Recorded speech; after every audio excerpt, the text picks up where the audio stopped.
ओम गंग गणपते नमः। आप सभी का मेरे चैनल पर बहुत बहुत स्वागत है। इस वीडियो में हम बृहस्पतिवार व्रत कथा सुनेंगे। बृहस्पतिवार का दिन भगवान विष्णु और बृहस्पति देव जी को समर्पित है। इस दिन भगवान विष्णु और बृहस्पति देव का पूजन करना चाहिए तथा कथा सुननी चाहिए। बृहस्पतिवार की कथा सुनने से सभी समस्याओं से छुटकारा मिलता है और जीवन में सुख समृद्धि आती है। तो आइए सुनते हैं अद श्री बृहस्पतिवार व्रत कथा। भारतवर्ष में एक प्रतापी और दानी राजा राज्य करता था। वह नित्य गरीबों और ब्राह्मणों की सहायता करता था। यह बात उसकी रानी को अच्छी नहीं लगती थी। वह न तो गरीबों को दान देती थी और न ही भगवान का पूजन करती थी और राजा को भी दान देने से मना किया करती थी। एक दिन राजा शिकार खेलने वन को गए हुए थे तो रानी महल में अकेली थी। उसी समय बृहस्पति देव साधु के वेश में राजा के महल में भिक्षा के लिए गए और भिक्षा मांगी। रानी ने भिक्षा देने से इनकार कर दिया और कहा, हे साधु महाराज, मैं तो दान्य पुण्य से तंग आ गई हूँ। मेरा पति सारा धन लुटाते रहता है। मेरी इच्छा है कि हमारा सारा धन नष्ट हो जाए, फिर न तो बांस रहेगा और न बांसुरी बजेगी। साधु ने कहा, देवी तुम तो बड़ी विचित्र हो। धन संतान तो सभी चाहते हैं। पुत्र और लक्ष्मी तो पापी के घर में भी होना चाहिए। यदि तुम्हारे पास अधिक धन है तो भूखों को भोजन दो, प्यासों के लिए प्याऊ बनवाओ, मुसाफिरों के लिए धर्मशालाएं खुलवाओ। जो निर्धन अपनी कुंवारी कन्याओं का विवाह नहीं करा सकते, उनका विवाह करा दो। ऐसे और कई काम हैं जिनके करने से तुम्हारा यश लोक परलोक में फैलेगा। परंतु रानी पर उपदेश का कोई फर्क न पड़ा। वह बोली, महाराज आप मुझे न समझाइए। मैं ऐसा धन नहीं चाहती जो हर जगह बांटती फिरूं। साधु ने उत्तर दिया, यदि तुम्हारी ऐसी इच्छा है तो तथास्तु। तुम ऐसा करना कि बृहस्पतिवार के दिन घर लीपकर पीली मिट्टी से अपना सर धोकर स्नान करना, भट्टी चढ़ाकर कपड़े धोना। ऐसा करने से आपका सारा धन नष्ट हो जाएगा। इतना कहकर वह साधु महाराज वहाँ से लोप हो गए। साधु के अनुसार कई बातों को पूरा करते हुए रानी को केवल 3 बृहस्पतिवार ही बीते थे कि उसकी समस्त धन संपत्ति नष्ट हो गई। भोजन के लिए राजा का परिवार तरसने लगा। तब एक दिन राजा ने रानी से बोला कि हे रानी, तुम यहीं रहो, मैं दूसरे देश को जाता हूँ, क्योंकि यहाँ पर सभी लोग मुझे जानते हैं, इसलिए मैं कोई छोटा कार्य भी नहीं कर सकता। ऐसा कहकर राजा परदेश चला गया। वहाँ जंगल से लकड़ी काटकर लाता और शहर में बेचता। इस तरह अपना जीवन व्यतीत करने लगा। इधर राजा के परदेश जाते ही रानी और दासी दुखी रहने लगी। एक बार जब रानी और दासी को 7 दिन तक बिना भोजन के रहना पड़ा तो रानी ने अपनी दासी से कहा, हे दासी, पास के ही नगर में मेरी बहन रहती है। वह बड़ी धनवान है। तू उसके पास जा और कुछ ले आ ताकि थोड़ी बहुत गुजर बसर हो जाए। दासी रानी की बहन के पास गई। उस दिन गुरुवार था और रानी की बहन उस समय बृहस्पतिवार व्रत की कथा सुन रही थी। दासी ने रानी की बहन को अपनी रानी का संदेश दिया, लेकिन रानी की बड़ी बहन ने कोई उत्तर नहीं दिया। जब दासी को रानी की बहन से कोई उत्तर नहीं मिला तो वह बहुत दुखी हुई और उसे क्रोध भी आया। दासी ने वापस आकर रानी को सारी बात बता दी। सुनकर रानी ने अपने भाग्य को कोसा। उधर रानी की बहन ने सोचा कि मेरी बहन की दासी आई थी, परंतु मैं उससे नहीं बोल सकी, इससे वह बहुत दुखी हुई होगी। कथा सुनकर और पूजन समाप्त करके वह अपनी बहन के घर आई और कहने लगी, हे बहन, मैं बृहस्पतिवार का व्रत कर रही थी। तुम्हारी दासी मेरे घर आई थी, परंतु जब तक कथा होती है तब तक न उठते हैं और न ही बोलते हैं, इसलिए मैं नहीं बोली। कहो दासी क्यों आई थी? रानी की बहन बोली, बहन तुमसे क्या छिपाऊं, हमारे घर में खाने तक को अनाज नहीं है। ऐसा कहते कहते रानी की आंखें भर आईं।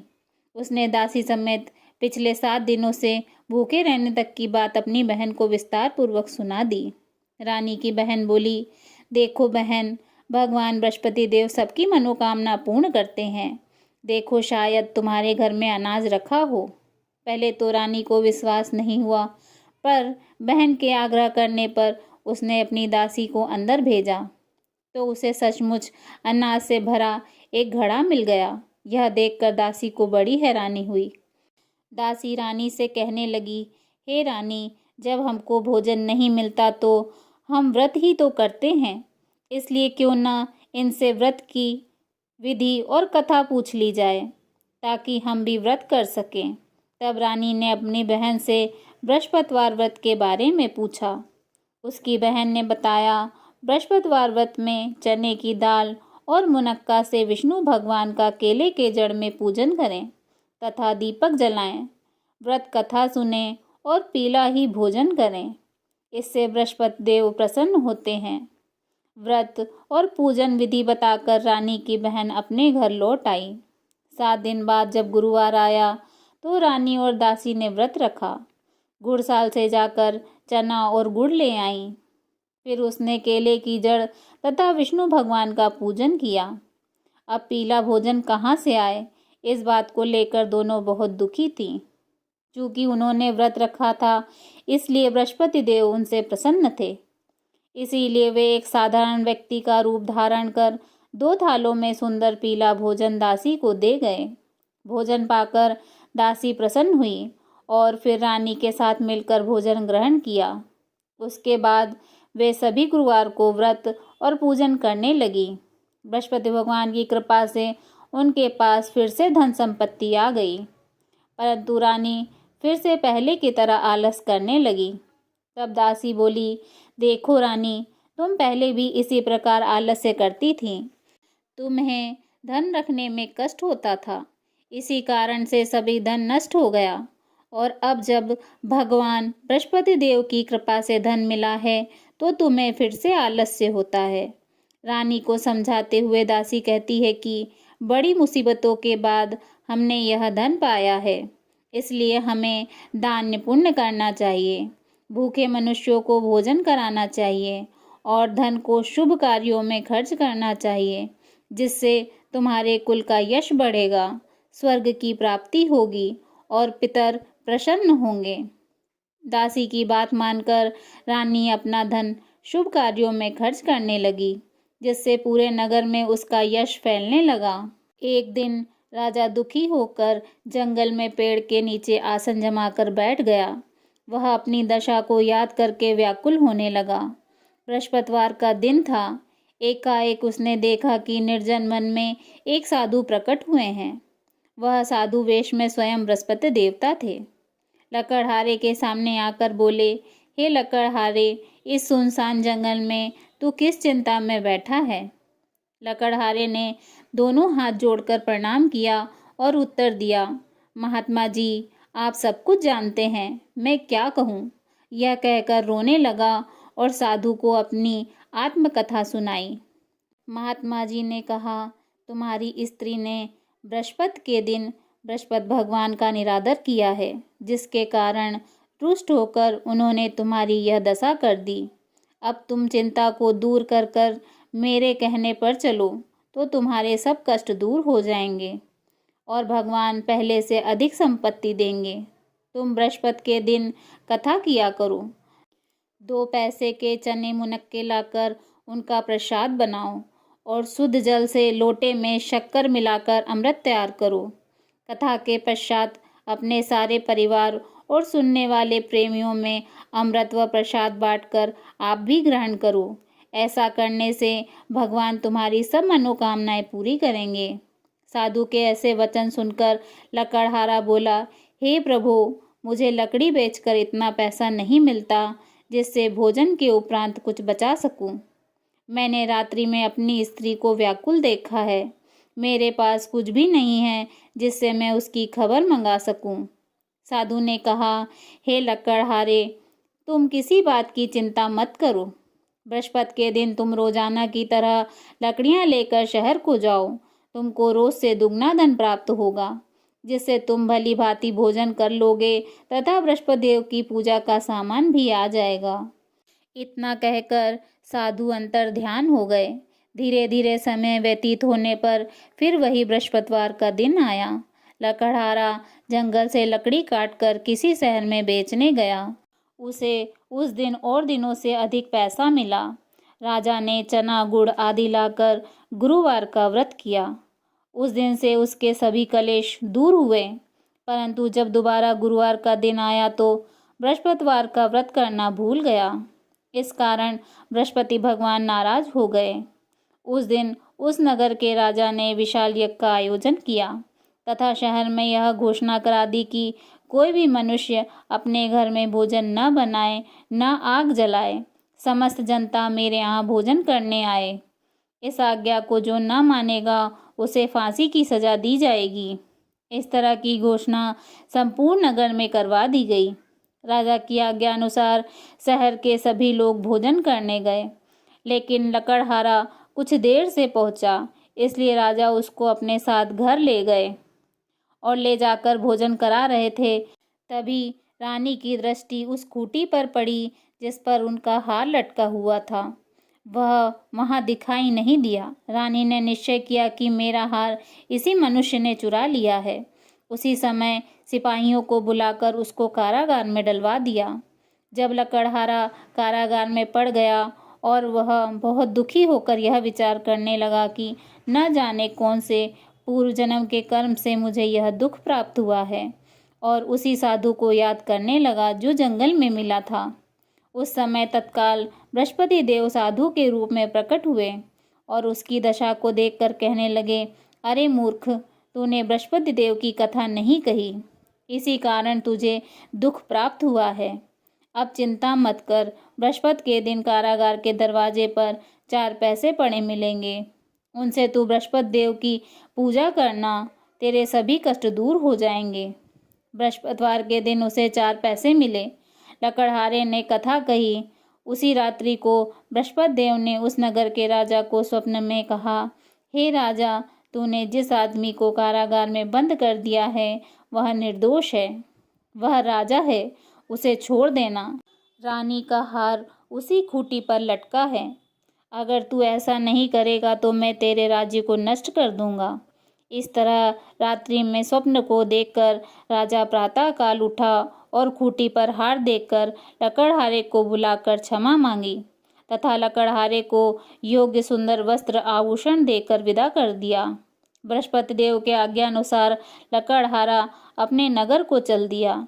राजा जब अपने नगर के निकट पहुंचा तो उसे बड़ा आश्चर्य हुआ। नगर में पहले से अधिक बाग, तालाब, कुएं तथा बहुत सी धर्मशाला, मंदिर आदि बन गए हैं। राजा ने पूछा कि यह किसका बाग और धर्मशाला है? तब नगर के सब लोग कहने लगे, यह सब रानी और बांदी के हैं। तो राजा को आश्चर्य हुआ और गुस्सा भी आया। जब रानी ने यह खबर सुनी कि राजा आ रहे हैं तो उन्होंने बांदी से कहा, हे दासी, देख राजा हमको कितनी बुरी हालत में छोड़ गए थे। हमारी ऐसी हालत देखकर वह लौट न जाएं, इसलिए तू दरवाजे पर खड़ी हो जा। आज्ञा अनुसार दासी दरवाजे पर खड़ी हो गई। राजा आए तो उन्हें अपने साथ लिवा लाई। तब राजा ने क्रोध करके अपनी रानी से पूछा कि यह धन तुम्हें कैसे प्राप्त हुआ है?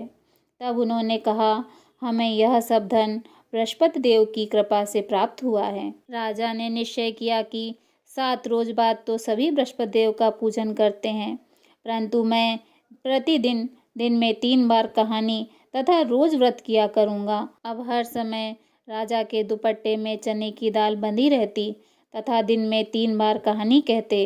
एक रोज राजा ने विचार किया, चलो अपनी बहन के यहाँ हो आएं। इस तरह निश्चय कर राजा घोड़े पर सवार हो अपनी बहन के यहाँ चलने लगा। मार्ग में उसने देखा कि कुछ आदमी एक मुर्दे को लिए जा रहे हैं। उन्हें रोककर राजा कहने लगा, अरे भाइयों, मेरे बृहस्पति देव की कथा सुन लो। वे बोले, लो हमारा तो आदमी मर गया है, इसको अपनी कथा की पड़ी है। परंतु कुछ आदमी बोले, अच्छा कहो, हम तुम्हारी कथा सुनेंगे। राजा ने दाल निकाली और जब कथा आधी हुई थी कि मुर्दा हिलने लग गया, और जब कथा समाप्त हो गई तो राम राम कर कर मनुष्य उठकर खड़ा हो गया। आगे मार्ग में उसे एक किसान खेत में हल चलाता मिला। राजा ने उसे देखा और उससे बोला, अरे भैया, तुम मेरी बृहस्पतिवार की कथा सुन लो। किसान बोला, जब तक मैं तेरी कथा सुनूंगा तब तक 4 हरिया जोत लूंगा। जा अपनी कथा किसी और को सुनाना। इस तरह राजा आगे चलने लगा। राजा के हटते ही बैल पछाड़ खाकर गिर गए तथा किसान के पेट में जोर से दर्द होने लगा। उसी समय उसकी माँ रोटी लेकर आई। उसने जब यह देखा तो अपने पुत्र से सब हाल पूछा और बेटे ने सभी हाल कह दिया। तो बुढ़िया दौड़ी दौड़ी उस घुड़सवार के पास गई और उससे बोली, मैं तेरी कथा सुनूंगी, तू अपनी कथा मेरे खेत में चलकर कहना। राजा ने बुढ़िया के खेत में जाकर कथा कही, जिसके सुनते ही वह बैल उठ खड़े हुए तथा किसान के पेट का दर्द बंद हो गया। राजा अपनी बहन के घर पहुंचा। बहन ने भाई की खूब मेहमानी की।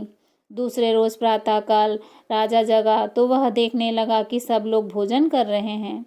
राजा ने अपनी बहन से कहा, ऐसा कोई मनुष्य नहीं है जिसने भोजन नहीं किया हो, मेरी बृहस्पतिवार की कथा सुन ले।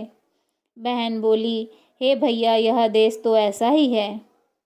यहाँ पहले लोग भोजन करते हैं, बाद में अन्य कार्य करते हैं।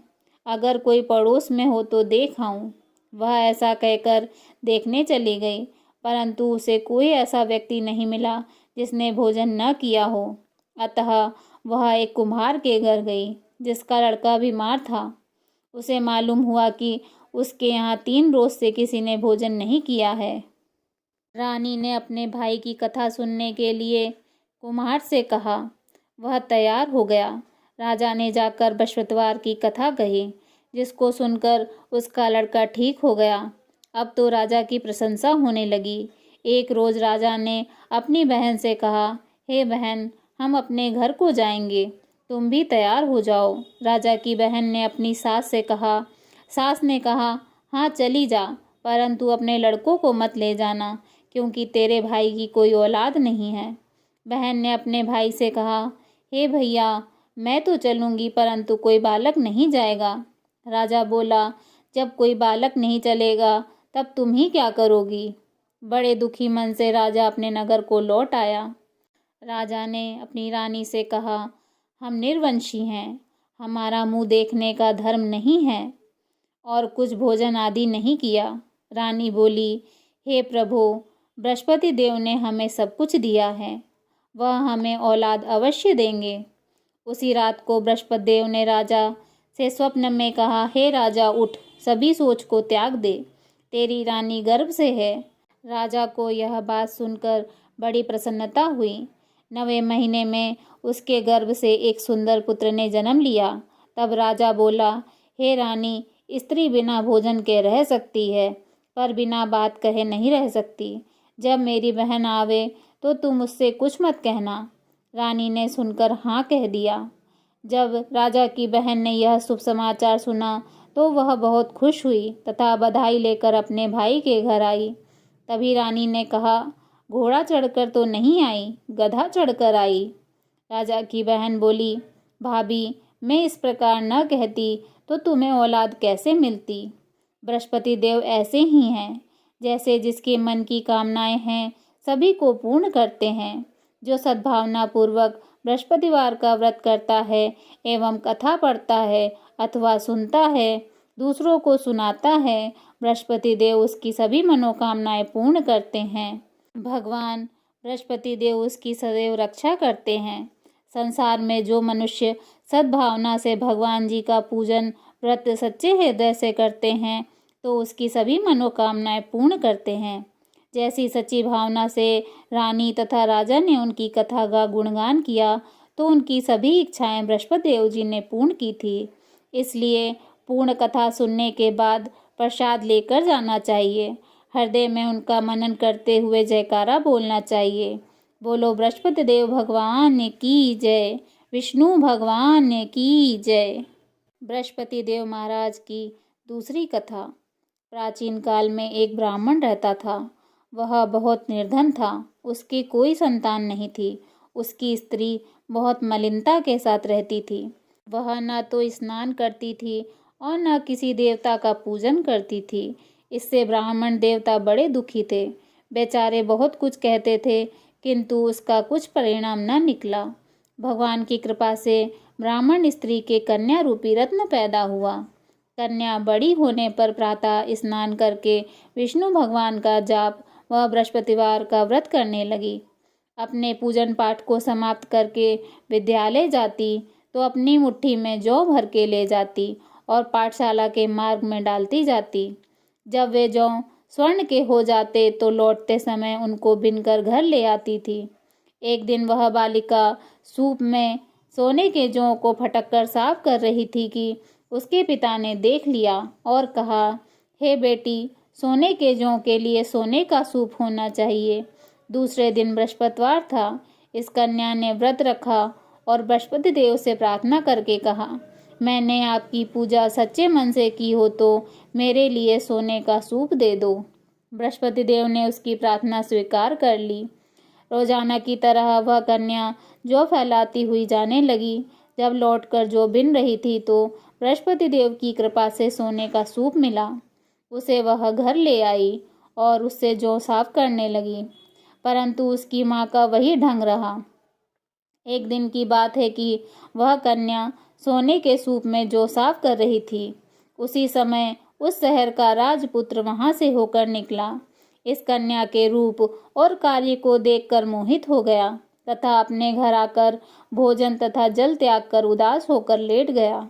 राजा को इस बात का पता लगा तो वह अपने मंत्री के साथ उसके पास गए और बोले, हे बेटा, तुम्हें किस बात का कष्ट है? किसी ने अपमान किया है अथवा और कोई अन्य कारण हो सो कहो, मैं वही कार्य करूँगा जिससे तुम्हें प्रसन्नता हो। अपने पिता की राजकुमार ने बातें सुनी तो वह बोला, मुझे आपकी कृपा से किसी बात का दुख नहीं है। किसी ने मेरा अपमान नहीं किया, परंतु मैं उस लड़की के साथ विवाह करना चाहता हूँ जो सोने के सूप में जौ साफ कर रही थी। यह सुनकर राजा आश्चर्य में पड़ गए और बोले, हे बेटा, इस तरह की कन्या का पता तुम ही लगाओ, मैं उसके साथ तुम्हारा विवाह अवश्य ही करवा दूंगा। राजकुमार ने उस लड़की के घर का पता बतलाया। तब मंत्री उस लड़की के घर गए और ब्राह्मण देवता को सभी हाल बतलाया। ब्राह्मण देवता राजकुमार के साथ अपनी कन्या का विवाह करने के लिए तैयार हो गए तथा विधि विधान के अनुसार ब्राह्मण की कन्या का विवाह राजकुमार के साथ हो गया। कन्या के घर से जाते ही पहले की भांति उस ब्राह्मण देवता के घर गरीबी का निवास हो गया। अब भोजन के लिए भी अन्न बड़ी मुश्किल से मिलता था। एक दिन दुखी होकर ब्राह्मण देवता अपनी पुत्री के पास गए। बेटी ने पिता की दुखी अवस्था को देखा और अपनी माँ का हाल पूछा। तब ब्राह्मण ने सभी हाल कहा। कन्या ने बहुत सा धन देकर अपने पिता को विदा कर दिया। इस तरह ब्राह्मण का कुछ समय सुखपूर्वक व्यतीत हुआ। कुछ दिन बाद फिर वही हाल हो गया। ब्राह्मण फिर अपनी कन्या के यहाँ गए और सारा हाल कहा। बेटी बोली, हे पिताजी, आप माताजी को यहाँ ले आओ, मैं उन्हें विधि बता दूंगी जिससे गरीबी दूर हो जाएगी। वह ब्राह्मण देवता अपनी स्त्री को साथ लेकर पहुँचे तो अपनी माँ को समझाने लगी, हे माँ, तुम प्रातःकाल प्रथम स्नान आदि करके विष्णु भगवान का पूजन करो तो सब दरिद्रता दूर हो जाएगी। परंतु उसकी माँ ने एक भी बात नहीं मानी और प्रातःकाल उठकर अपनी पुत्री के बच्चों की जूठन को खा लिया। इससे उसकी पुत्री को बहुत गुस्सा आया और एक रात को कोठरी से सभी सामान निकाल दिया और अपनी माँ को उसमें बंद कर दिया। प्रातःकाल उन्हें निकालकर स्नान आदि करवाया और पाठ करवाया तो उसकी माँ की बुद्धि ठीक हो गई और फिर प्रत्येक बृहस्पतिवार को व्रत रखने लगी। इस व्रत के प्रभाव से उसकी माँ बाप बहुत ही धनवान और पुत्रवान हो गए और बृहस्पति जी के प्रभाव से इस लोक के सुखों को भोगकर स्वर्ग को प्राप्त हो गए। बोलिए विष्णु भगवान की जय, बृहस्पति देव महाराज की जय।